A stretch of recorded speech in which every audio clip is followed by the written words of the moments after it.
Mời các bạn nhé xem cái xe đầu ngang này kéo cái xe cái xe tải.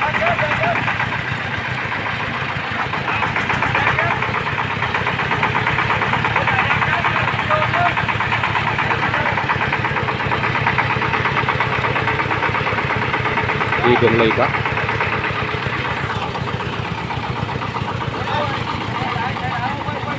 Kéo xong rồi à?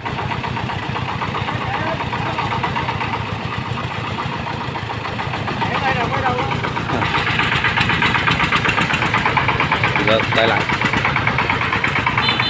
được chưa?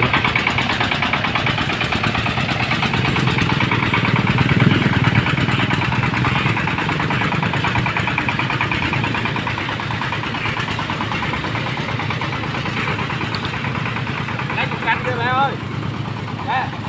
Nè.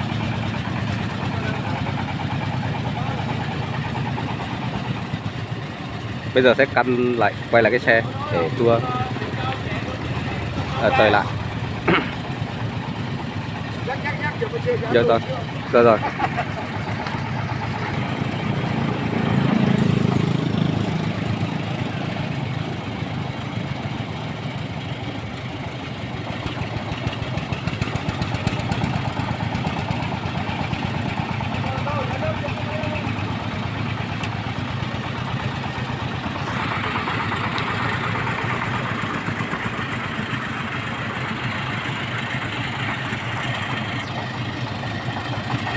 Mưa quá bị lún các bạn ạ.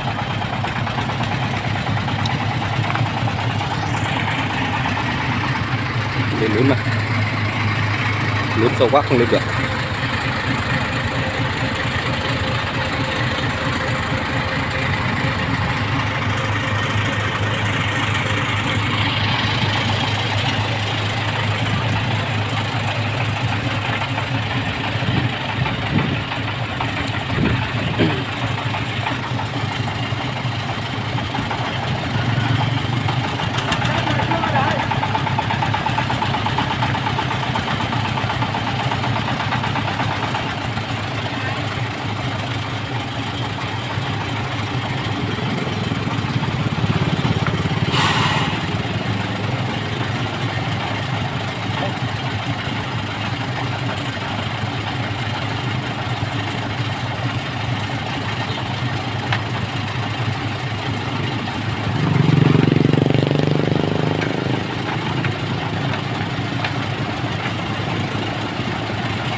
Xe kia đang qua, phải chờ cái xe kia qua khỏi mới kéo cáp được. Xe kia chở quá nguy hiểm.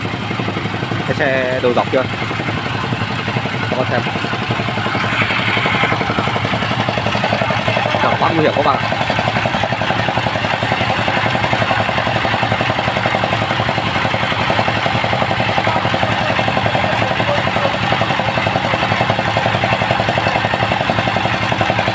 Đang bảo nhiều cả xe này kéo cái xe vẫn giò đấy, đã nói là nặng tải.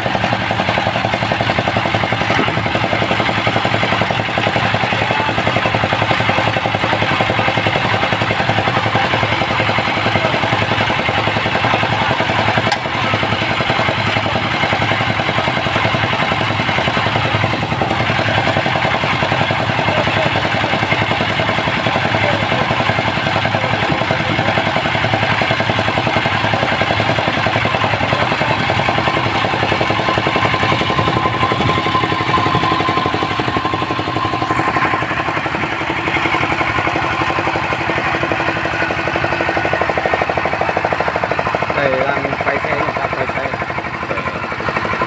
rồi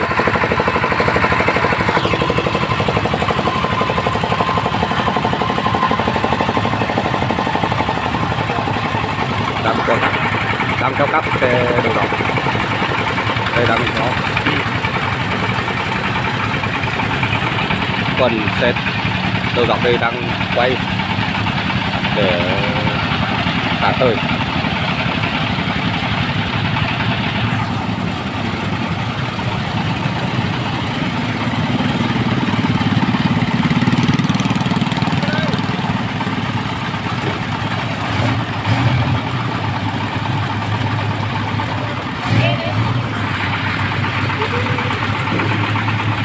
Rồi xem xe này nó có đủ sức để kéo cái xe 4 giò không nha các bác nhá, xem nhá. Giờ đang chờ xe kia mà đang ấy nên kéo thử đó, nếu mà không được. Và bánh đang quay kia kìa, đang xoay. Wow, sắp bên rồi, vẫn không lên được.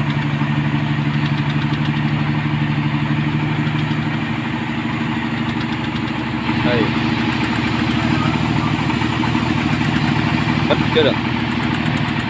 Khả năng này chắc phải lấy cả xe kia mới kéo được lên. Vẫn chưa lên được. Wow, lên rồi.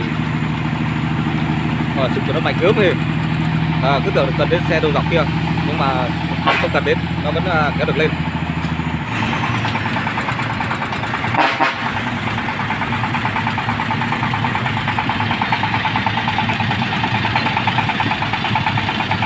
Còn cái xe đầu ngang này nói chung là rất chi là khỏe, nó đã kéo được lên cái xe 4 máy này.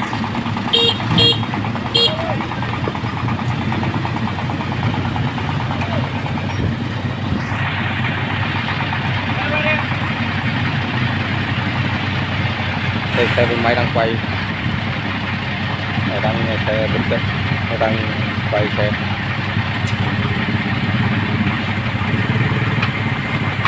Đây là bà con vẫn đang đứng trên xe chỉ thích.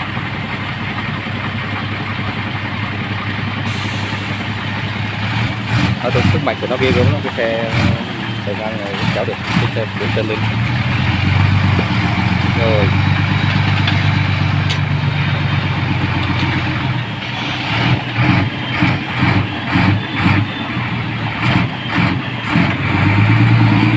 Rồi đi vào lại nhé.